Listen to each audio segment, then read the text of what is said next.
सभी उपस्थित भद्र पुरुषों, मातृशक्ति एवं प्यारे बच्चों, हम सब आज इस यज्ञ के दूसरे सत्र में उपस्थित हैं। वेद के मंत्रों से हम इस यज्ञ को कर रहे हैं। वेद के मंत्रों से जब हम यज्ञ करते हैं तो मंत्रों के उच्चारण से जो ध्वनियाँ उत्पन्न होती हैं और यज्ञ करने से जो आनंद उत्पन्न होता है, जो वातावरण की शुद्धि होती है, उसके जैसा परोपकार संसार में दूसरा कहीं नहीं होता।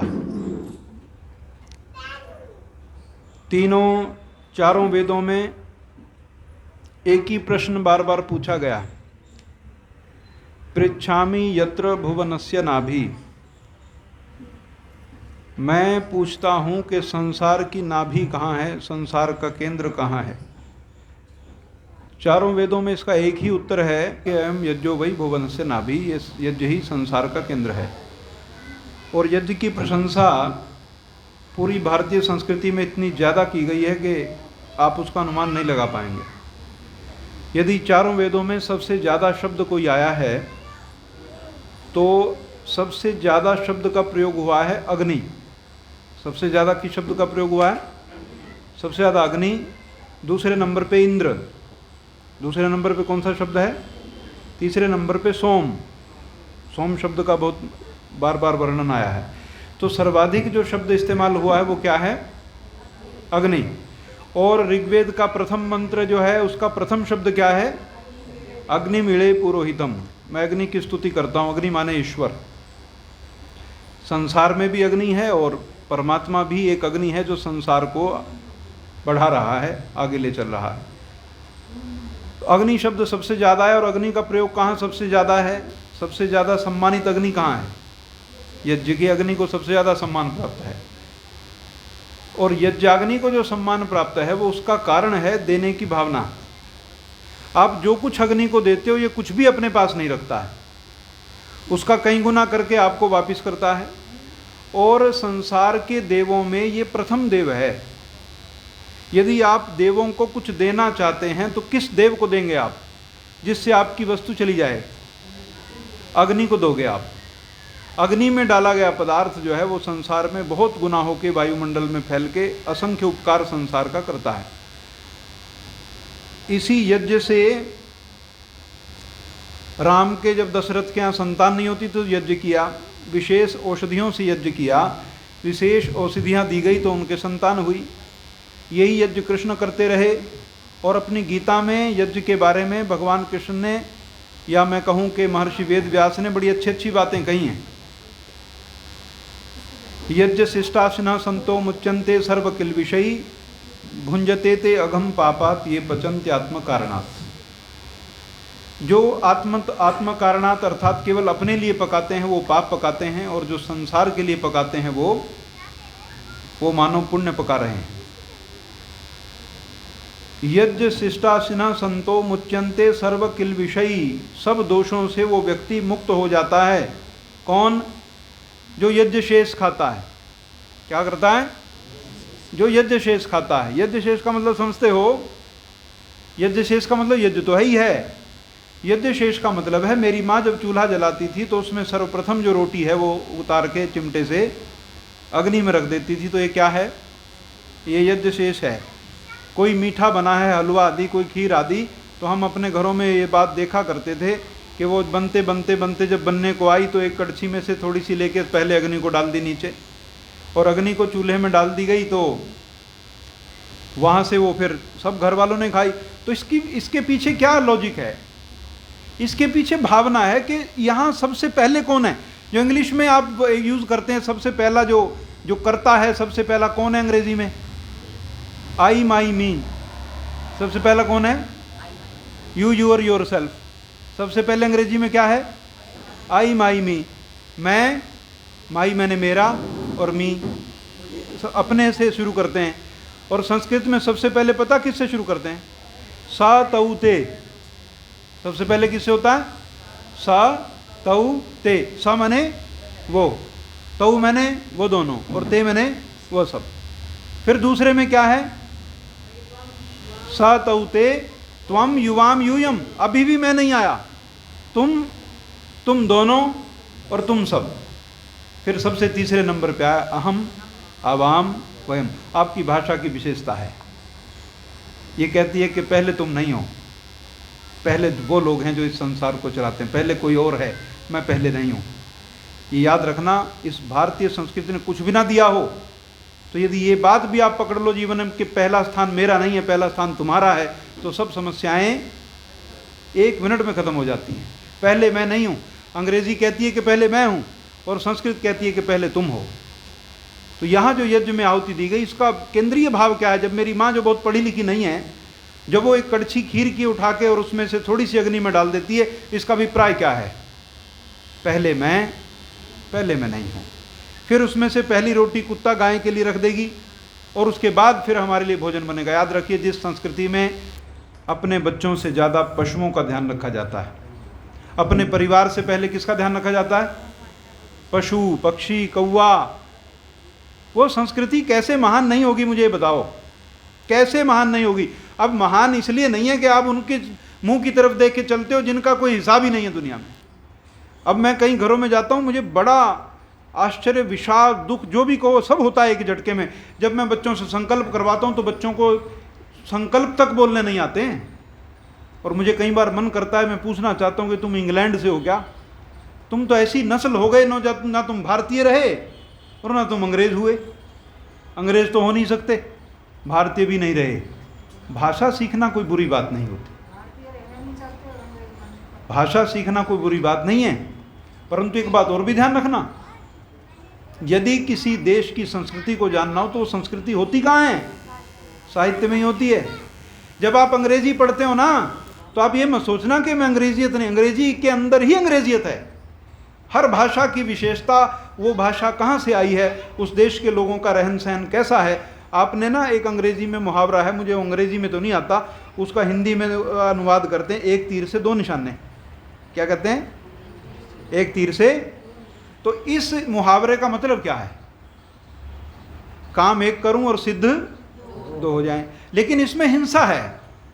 एक तीर से, तो तीर लगने से क्या होता है?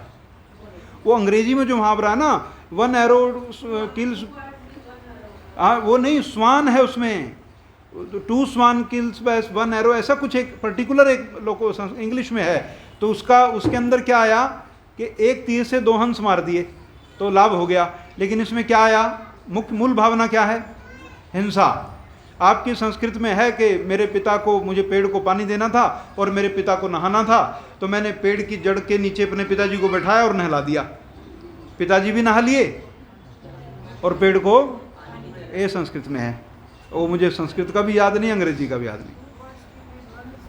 हाँ, ऐसा ही कुछ है। चलो, वो हम उस विषय पे नहीं जाते, हमें जो मूल विषय पकड़ना है। हमारे यहाँ संस्कृत में क्या कहा कि पिता को पेड़ के नीचे बैठा के नहलाओ, तो इससे तुम्हारे पिता का स्नान भी होगा और पेड़ को भी पानी।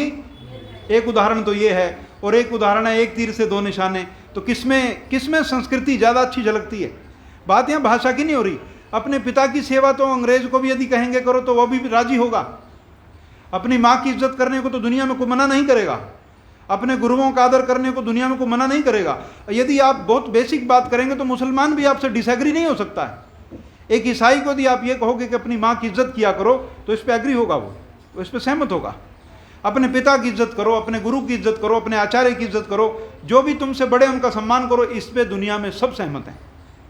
तो आप हम ये कहें कि जी ऐसा नहीं, कई बातें ऐसी हैं, बहुत सारी, सत्य बोलो, इस पर सब सहमत हैं। झूठ नहीं बोलना चाहिए, सब सहमत हैं। तो इसमें बहुत मुख्य बात है कि जब हम यज्ञ के द्वारा कोई वस्तु यज्ञ की अग्नि में डाल देते हैं, तो उसका सीधा सा अभिप्राय होता है कि पहले मैं नहीं हूँ, पहले संसार को बनाने वाले देव हैं। कौन है? पहले कौन है? देव हैं। कितने प्रकार के होते हैं? 2 प्रकार के। कितने प्रकार के? एक जड़, चेतन। जड़ में कौन से आए? 5 भूत। जड़ में कौन से आ गए? 5 भूत। को कोई बता सकेगा सीक्वेंसली क्या होते हैं, क्रम से? सबसे पहले नहीं, हाँ, सबसे पहले आकाश। हाँ, आकाशात वायु, वायु से अग्नि, जल नहीं, वायु से अग्नि, अग्नि से जल, जल से पृथ्वी, ये इनका क्रम है। ऐसा करके संसार। तो ये 5 तो जड़ देवता हैं, इनकी भी उपासना करनी है, क्योंकि उपासना करने का मतलब क्या है? अब आप अग्नि की उपासना कैसे करोगे? यज्ञ करके भी करोगे, उस पर भोजन पकाओ अग्नि से।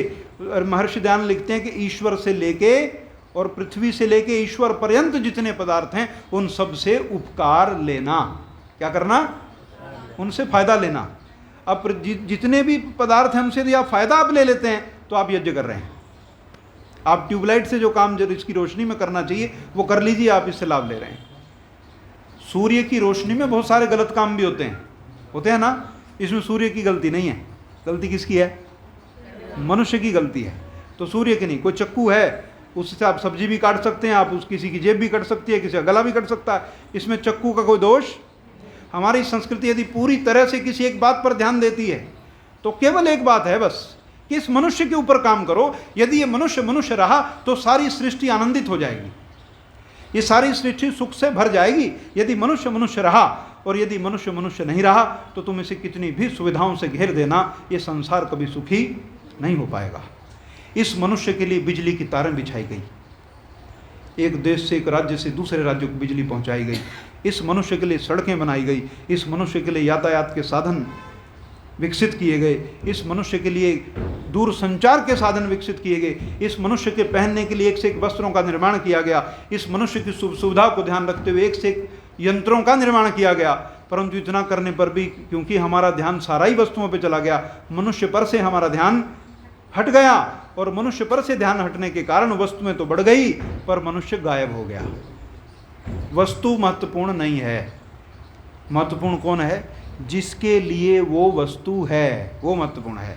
अगर वो ठीक है तो वस्तु का उपयोग अपने आप ठीक हो जाएगा। हम कार्ल मार्क्स का इतिहास पढ़ते हैं, आप लोगों ने नहीं, मुझे पता होगा, दास कैपिटल उनकी एक पुस्तक है, उसके इतना मोटे मोटे 3 वॉल्यूम हैं। मेरे पास उसका हिंदी रूपांतरण है जिसका नाम है पूंजी। क्या नाम है? हिंदी रूपांतरण पूंजी, उसका नाम रखा पूंजी। बेसिक किताब है दास कैपिटल, कार्ल मार्क्स की बुक्स है वो। तो उसमें पूंजी के बारे में है। आप मार्क्सवाद आप सबने लगभग पढ़ा होगा। वो ये बात करते हैं कि यदि कोई पेन या ये बोतल मेरे हाथ में है तो वो सीधी बात करते हैं कि ये पानी जो इसके अंदर है, ये पानी वही है जो नदी में फ्री में है। फ्री में ये पानी नदियों में है, और इस बोतल में ये पानी कितने रुपए में हो गया? तो वो कहते हैं कि इस बोतल को बनाया मजदूर ने। किसने?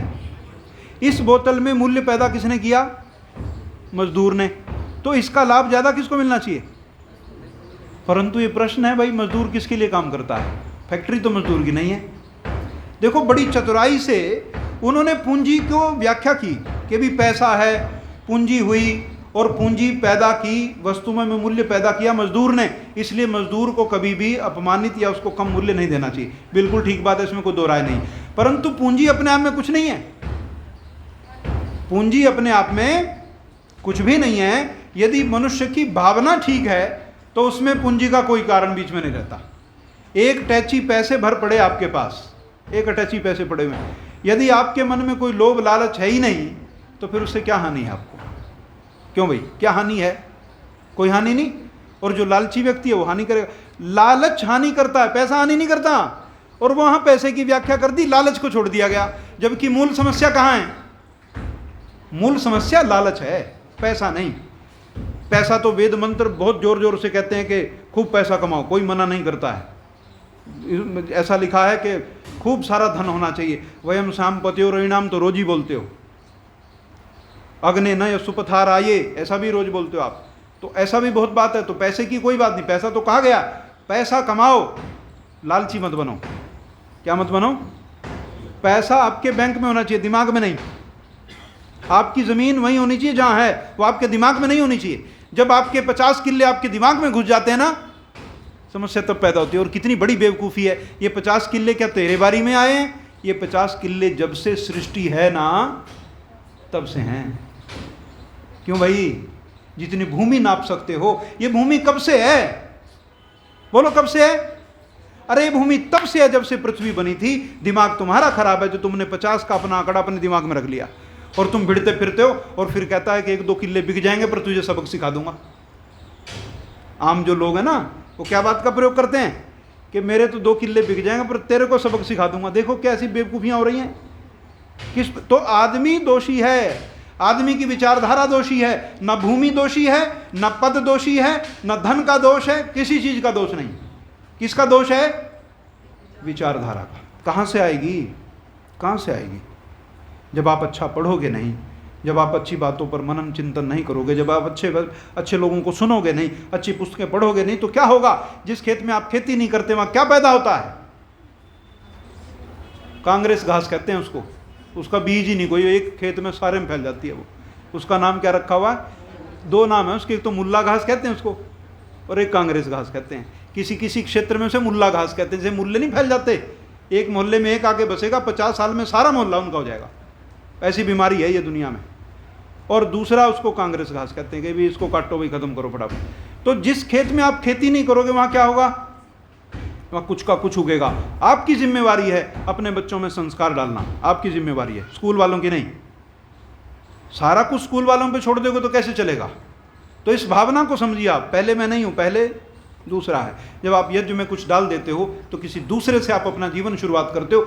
मनुष्य जीवन का ये सर्वश्रेष्ठ लक्ष्य है। क्या है सर्वश्रेष्ठ लक्ष्य? कि पहले तुम हो। इसी बात को ध्यान में करके यज्ञ की व्यवस्था हुई। गीता में यज्ञ की बड़ी महिमा है कि किस किस प्रकार से यज्ञ होता है, यज्ञ से क्या होता है, सब प्रश्न बार बार उसमें पूछे गए हैं। तो यज्ञ को हल्के में मत लेना भाई। एक बात ध्यान रखना, यदि आप हल्का कार्य हल्का हो पर करने का ढंग सुंदर हो तो कार्य भी कैसा हो जाता है? क्यों भाई, कैसा हो जाता है? सुंदर।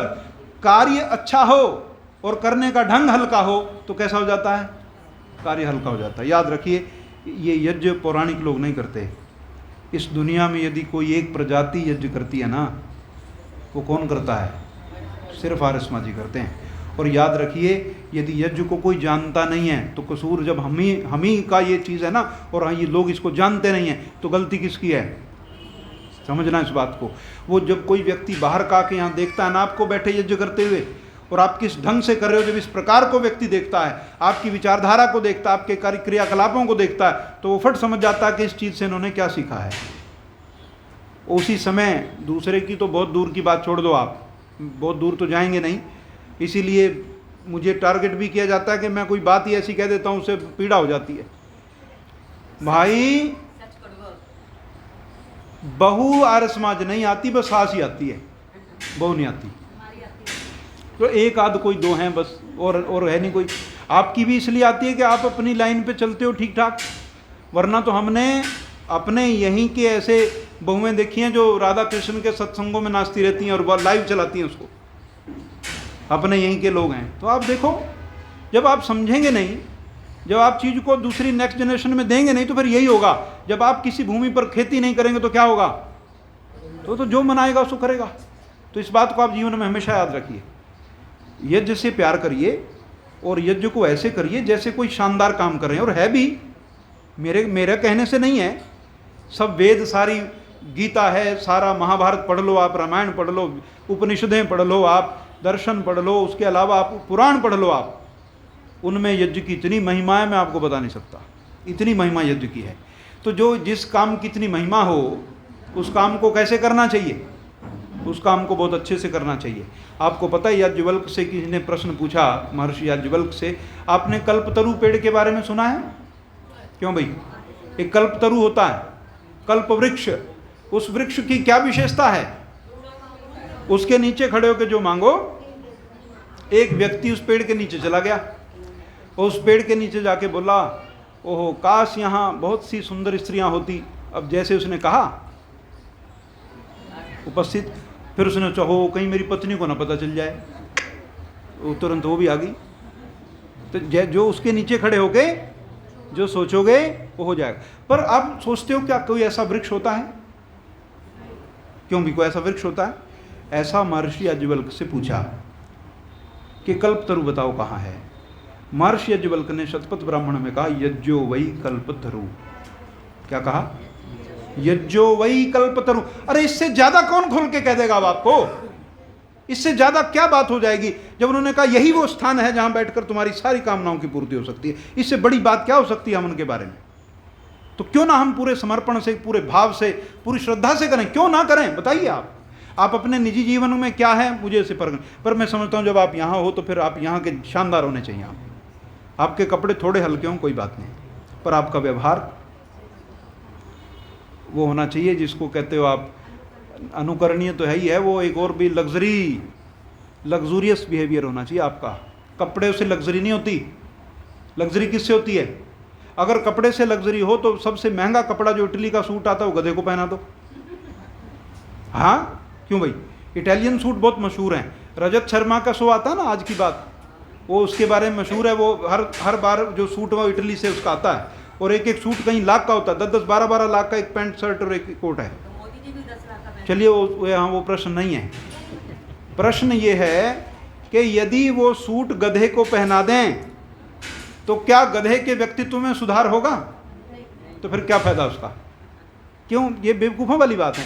मेरे मित्र हैं, मैंने पहले भी शायद बताई होगी, वो उनकी शादी हुई तो मुझे बुलाया, वो रहते हैं न्यूजीलैंड में, उनकी पत्नी डॉक्टर हैं। तो एक बेल्ट लाया, वो बेल्ट थी LV की। किसकी?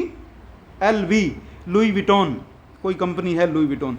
तो वो बेल्ट सब चीज़ें, एक बैग निकाला, GUCCI, गुच्ची है कि गुक्की मुझे तो ये नहीं पता। तो सब चीज़ें निकाल कर रखी। मैं उसे पूछने लगा तो बताइए बेल्ट कितने की है? मैं भाई पता नहीं कितने की, ज़्यादा 1000, 1200, 2000, कहते 40,000 रुपये। अब मैं तो समझ नहीं आई भाई 40। मैंने कहा अगर ये बेल्ट मैं जोटे गले में बांध दूँ फिर?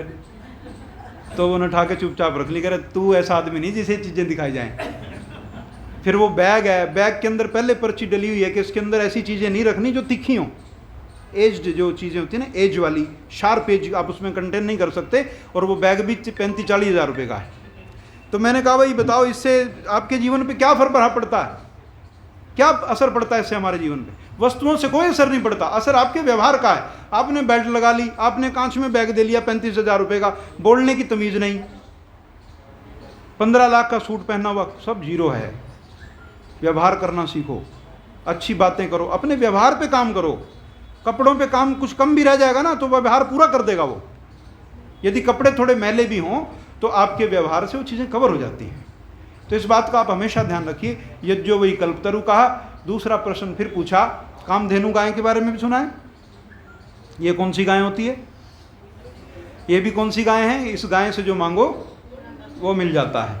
तो उससे पूछा भी ऐसी भी कोई गाय है क्या? कहता हाँ है, और सबके पास है। ऐसी गाय होती है, और किसके पास है? हर एक मनुष्य के पास वो गाय हैं। तो कौन सा? उसके लिए क्या कहा? वाग्वई कामधेनु। क्या कहा? वाग्वई कामधुक, ऐसा कहा है। वाग्वई कामधुक, तुम्हारी वाणी ही कामधेनु है। अपनी वाणी से जैसा बोलोगे वैसा वैसा जीवन में प्राप्त करोगे। इसी से सब इच्छाएं पूरी हो जाएंगी। दिक्कत तुम्हें होगी, लोग तुम्हारी सहायता करने चले आएंगे, तुम्हारी वाणी की बात है। और जब वाणी अच्छी नहीं होगी तो अपना आदमी भी जब उसको पिटते देखेगा तो थोड़ी देर मुंह उधर करके रखेगा। ये सोचेगा कि 5-7 इसको लगी जाने दे, अब तो अच्छा मौका है, आज इसका हिसाब कर लो, अच्छा है। तो ऐसा ना करें आप कभी भी जीवन में। तो वाणी ही कामधेनु है। जैसा समय दिया गया था वो पूरा हो गया है। आप सभी ने बड़े ध्यान से मेरी बात को सुना है। आप सभी का बहुत बहुत धन्यवाद। ओम शांति।